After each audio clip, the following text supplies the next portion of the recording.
A very warm welcome to all of you once again. We are about 17 minutes behind schedule, and since there was a running tea, I think a lot of people have run for the tea rather than wait for the second session to start. But I can hear the buzzers ringing, so I expect people to come back again after they've had their nourishment. The first session actually was quite invigorating, and actually from a perspective, if you see, has covered the entire topic that was there today, in the sense that what are the critical components that need to be indigenized. We have examined them, and ADB laid it down very clearly that the study that they have done over the last 9 months has clearly brought down what are those components, what are the vulnerabilities. They have even identified the sources from where they could be procured. So there were 6 threats that we have identified. There were 7 components that we have seen and clearly identified, and even these identified the industries that after interacting with all of them have in some way or the other started indigenizing these components. So by and large, what has come out very clearly also as far as the first session is concerned is that there is no denial that we need indigenization. Operationally, functionally, administratively, why it is required has been brought out by all the speakers, the Army, Navy, the Air Force, as well as the paramilitary forces. And of course, Brigadier Narang very passionately brought out as to what we need to do in the future rather than looking back as to where the situation stands now. We need to plan for the future, and you all are aware we have always been behind the technology curve as far as India is concerned. We need to look ahead.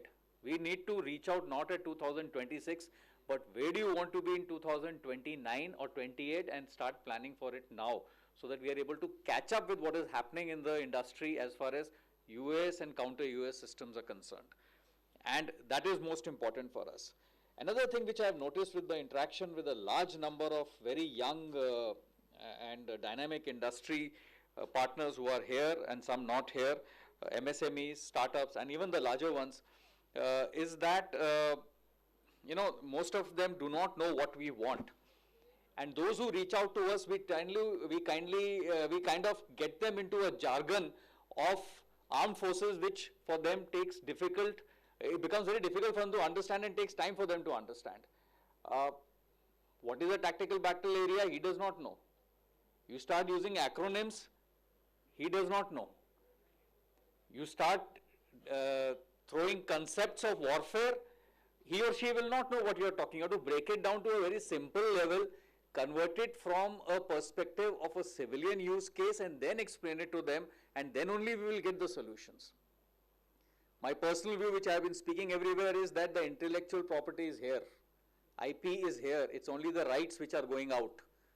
Because the people are buying our intellectual property and using them by giving them problem statements from abroad, the Americans, the Europeans, or whoever it may be, the Israelis, we are creating solutions for them and we are giving them the solutions, of course, selling our IP to them, wherein we don't have a choice. And that's where I come to a very important aspect which I have noticed, that everybody wants to do everything womb to tomb. All companies sitting here wants to make drones. So we will do it indigenous. I will make it bottom up. No. If there is a particular company which is specializing in a particular component, why do you have to reinvent the wheel and take it from him and not take it from him, which is where the volumes will come, which is what ADB brought out. The volumes will come only when you are able to identify a lead in a particular, if there is somebody sitting on quantum communication, if somebody is sitting on a rotor, if somebody is sitting on a motor, we need to aggregate all our resources and then come out with a solution. If we don't vertically specialize, I don't think we will be reaching everywhere. You will be fighting each other, not giving us the product that we want in the technological domain that we want it. Because everybody's learning curve starts from zero. That I personally feel, you know your business better than me, but I feel that I think that's the wrong way that we all are going. But there is something that we need to do. NAVIC is extremely important. We have not reached there, but whatever you are making today, please ensure it is NAVIC compliant. We may have the next 2 satellites being launched by end of this year. Hopefully the system will be, it's already proven, it's good, but it will be much better So NAVIC will be a primary requirement. We have already indicated as far as HQIDS is concerned, wherever there is a GNSS involved, NAVIC has to be there. So please ensure that. And also what we have seen is that as far as volumes are concerned, you need to start looking at exports. Indian Armed Forces and the CAPF will provide you opportunities, and the paramilitary forces. But export is something that you need to look at. Don't just look at the Indian Armed Forces. Don't keep looking inside only. You have to look outside. Couple of other issues that have been brought out. AI will be there. Combatized explosives is an issue. We are working on it. We've just had a meeting last week chaired by the CDS himself. And we are looking at certain solutions which the Army will, being the lead, will take it out.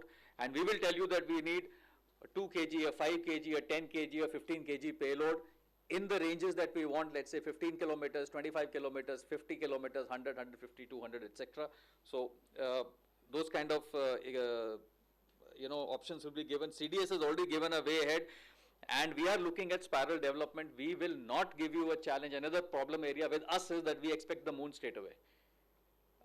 I think we need to change that as far as people in uniform are concerned. We need to take you to a level, let's say 5 or 6 where you take us, and then go to level 10 rather than straight away asking you to give me the best that's available, which the Israelis or the Americans or the Russians are using or the Ukrainians are using. So spiral development is one of them.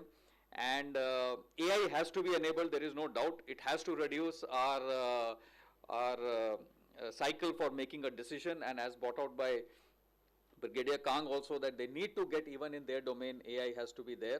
I'll give you a very small example from the fact that though Brigadier Narang said, I can't see him here, he said, why have we not shown the drones that we have captured or that we have downed? They are available here in Delhi. In the last 4 weeks, we have shown it to 15 companies. Those who have shown interest. We invited 20, about 15 of them have come. They have been shown. All the drones that have been brought down, the debris of all the drones has been shown to them, and we have asked and given them inputs as to what are the features that we want and what are the counter features that we want.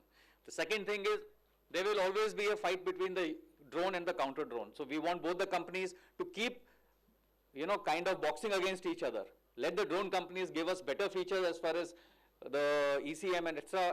All other features are concerned, and let the counter UAV companies give us features which are going to be countering them. You have to challenge each other, and then only we'll have the better solutions that we require as far as the armed forces are concerned. Let us know what your problems are. Let us know whether they're technical, admin, procedures, wherever you feel there is a problem. Please do let us know. We'll take it as input and try to resolve them as far as feasible. And we need to give our requirements in our RFPs. We are very clear. The Indian Air Force rep brought out in the previous presentation. We will give you our requirements so that you are exactly aware as to what we need. Because finally, we want indigenous solutions. If we have to fight the next war, it will be in Indian conditions, with Indian systems, designed for Indian conditions, to operate in Indian terrain, with our Indian tactics, but made for the world. The simple reason being, if you start from west, from the Run of Kutch, or from our riverine areas, and start moving up, you've got the plains, you've got the deserts, you've got the plains of Punjab again, you've got the hills, you've got the very high altitude, you've got the jungles. Go to northeast, you've got very high altitude. You come down to Sundarbans. There is no terrain on this earth which is not available in our battlefield area, which is going to be there in the future. Therefore, any system that you design and develop to meet our requirements will be able to meet the requirements of any and every country in the world. That's all I want to say. Thank you very much.